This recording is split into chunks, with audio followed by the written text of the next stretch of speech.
but the sound is just so.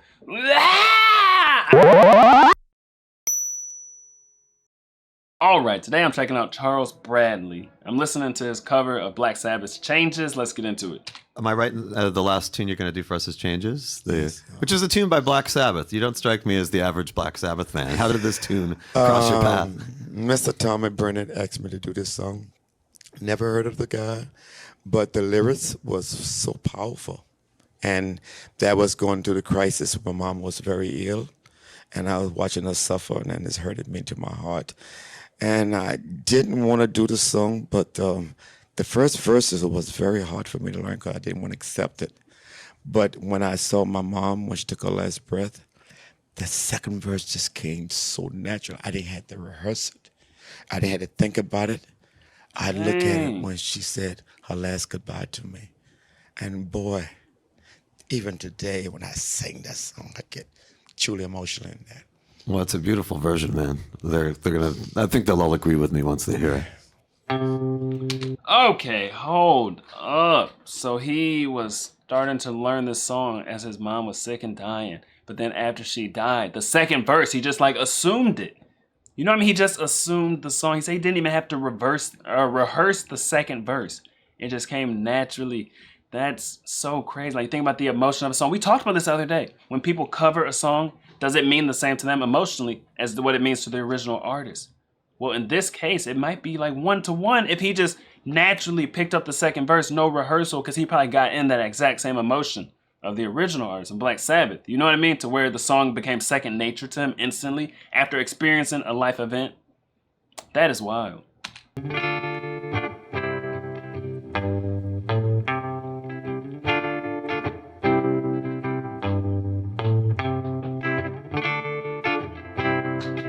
I feel unhappy.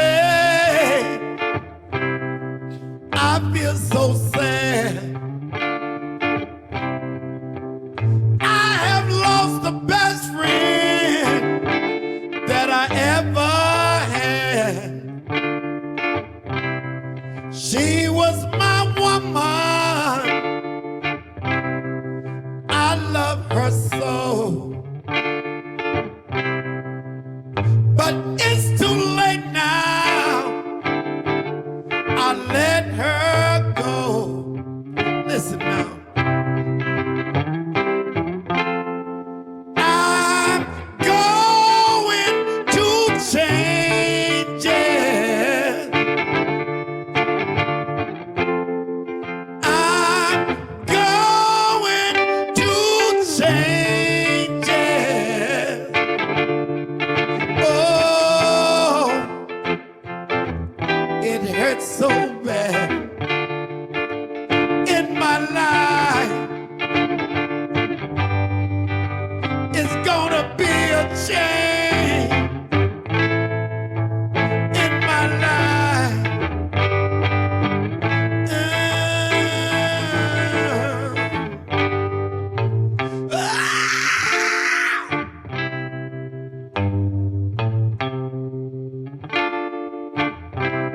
We shed the years, we shed each day. In love together, we found a way. But soon the world had its evil ways. My heart was crying. Love went astray.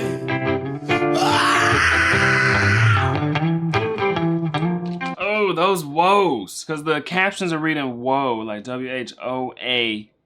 But the sound is just so. I would not even have guessed the word. I would have thought he was just like letting out his emotions. You know what I mean? A sound that matches the pain that he felt when his mom passed away, or just when his mom was sick, and you have to watch someone be sick. That's also super painful. Not just the passing away, but just watching them suffer and be in pain all the time is painful. But anyway, I thought that's like what came out when during the woe part. It's just, that didn't even sound like a word. That just sounded like raw pain. Oh my goodness. But yeah, He is crushing this cover, and it was so cool in the beginning to have that intro where he gave the backstory. Because we talked about this last week. I literally always wonder, like, what the cover mean to someone. Why did they choose this song to cover? Is it just, their artist is their idol and they want to like pay homage?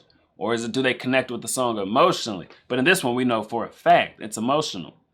I'm going to change it.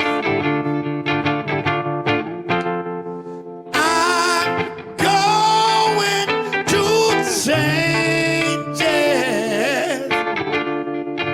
Oh, it hurts so bad in my life. It's gotta be a change in my life. Somebody gotta help me.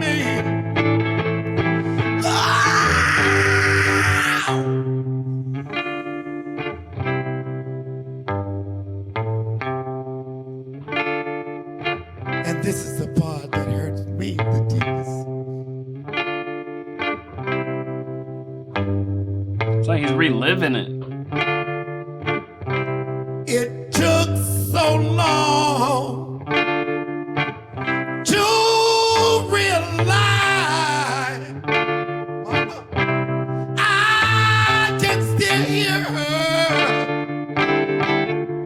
last goodbye. And now all my days have turned to tears. Wish I could go back and change these years.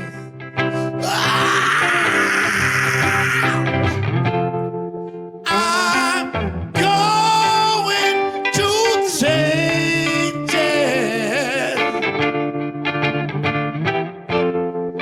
I'm going to change it. Lord, it hurts so bad in my life. It's gotta be a change in my life. Somebody gotta help me.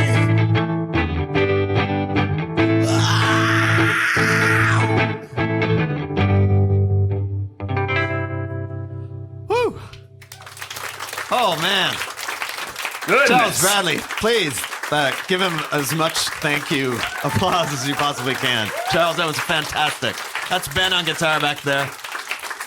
We never have too many Bens in the room. Thank you guys for coming out. But Thank you. once again, man, thanks. I really appreciate it. Being an artist is such an interesting thing. It seems like having to relive your pain is such like a heavy burden to carry, like a high price to pay. You know what I mean? You're doing it for your fans. People want to hear it. They want to see it live. But like he said, every time he performs it, it's like he gets really emotional and those emotions start to get back worked up. That was super emotional, and it just, you get to see the pain in his face in real time. He even said his mom's name randomly. I don't know if that part was in the song. He was like, "Mama," you know what I mean, in the middle of the verse and stuff. And so I guess that the second verse he said is the one that came naturally, but I don't know, maybe I miscounted. It seemed like that last verse would have been the one, and maybe that was the second verse. I don't know. The one he was talking about saying the last goodbye, and he's like, he gets really emotional at this part. It seemed like that would have been the verse. But yeah, man, that was crazy. He totally made that song his own. I'm not even asking the question. I got the context and everything for this song. I'm not asking no questions about justice and better and none of that. No, that song means too much to him. I don't know. Tell me, man, what do you know? What do you know? Me and my boys on the road. We to go. She told me, boy, you to go. Like, I don't know. But I don't know.